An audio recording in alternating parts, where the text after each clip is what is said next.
السلام عليكم ورحمة الله وبركاته.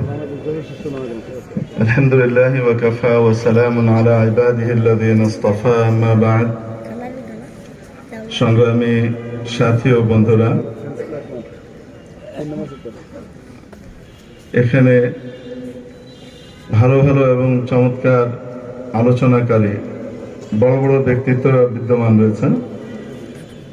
এই জন্যে আলোচনাও করব না, করার মতো সময় আসলে হাতে নেই, আপনাদেরও নেই, আমারও নেই।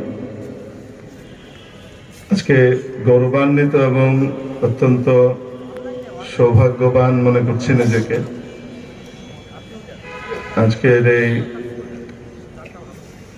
বিশাল উপস্থিতি, বিশাল আমি এই অর্থে বলছি যাদের এক একজন এক একটি বড় বড় আলোচনা সভার মধ্যমণি হন,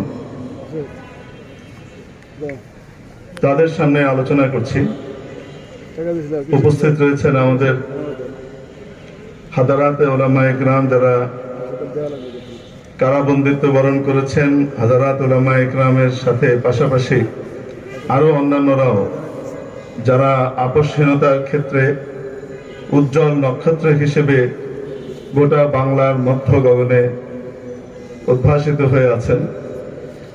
বিশেষ করে আমি যার অনেক আগ থেকেই ভক্ত, যার লেখনের সেই খাঁচকাটা ইত্যাদি উদাহরণ এবং গল্প দিয়ে শুরু করে স্বৈরাচারী শক্তির মূলে কুঠারাঘাত যিনি দিনের পর দিন করে গিয়েছেন, জেল থেকে জেলে, নবরূপে বাকশাল ইত্যাদি যখন একের পর এক পড়েছি, ছত্রে ছত্রে যখন আমাদের সংগ্রামী সম্পাদক মোহতারাম ইঞ্জিনিয়ার মাহমুদুর রহমান সাহেব, অত্যন্ত শ্রদ্ধার সাথে ওনাকে স্মরণ করছি যে অহর্নিশি তিনি যেভাবে লিখে গিয়েছেন এবং আদালত প্রাঙ্গণে যেভাবে তার উপরে হায়নার আক্রমণ হয়েছে নির্লজ্জভাবে, এটা বিশ্বের ইতিহাসে বা বর্তমান সভ্য পৃথিবীতে এরকম জঘন্যতম নজির কেউ স্থাপন করতে পেরেছে কিনা কোনো স্বৈরাচার